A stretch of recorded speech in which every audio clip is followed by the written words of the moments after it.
গায়ক মাইনুল আহসান নোবেলের সাথে ধর্ষণ মামলার বাদী ইডেন মহিলা কলেজের এক সাবেক শিক্ষার্থীর রেজিস্ট্রি কাবিননামা অনুযায়ী বিবাহ সম্পাদনের প্রয়োজনীয় ব্যবস্থা গ্রহণ করতে কারা কর্তৃপক্ষকে আদেশ দিয়েছে আদালত। দুজনের সম্মতিতেই এই বিয়ের আয়োজন করার নির্দেশ দিয়েছে ঢাকার মেট্রোপলিটন ম্যাজিস্ট্রেট আদালত।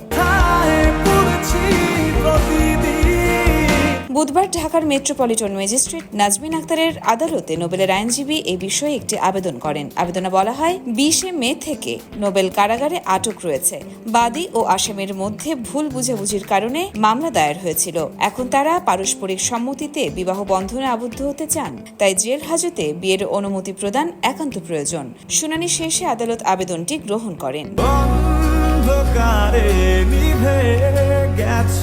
এর আগে গত 19 মে রাত 2টার দিকে রাজধানীর ডেমরা স্টাফ কোয়ার্টারের একটি বাসা থেকে নোবেলকে গ্রেফতার করে পুলিশ। পরদিন তাকে ঢাকার চিফ মেট্রোপলিটন ম্যাজিস্ট্রেট আদালতে হাজির করা হয়। মামলার তদন্ত শেষ না হওয়া পর্যন্ত তাকে কারাগারে আটক রাখার আবেদন করেন তদন্ত কর্মকর্তা। এদিকে নোবেলের পক্ষে জামিন চাওয়া হলেও ম্যাজিস্ট্রেট জিয়াউদ্দিন আহমেদ তার জামিন নামঞ্জুর করে কারাগারে পাঠানোর নির্দেশ দেন।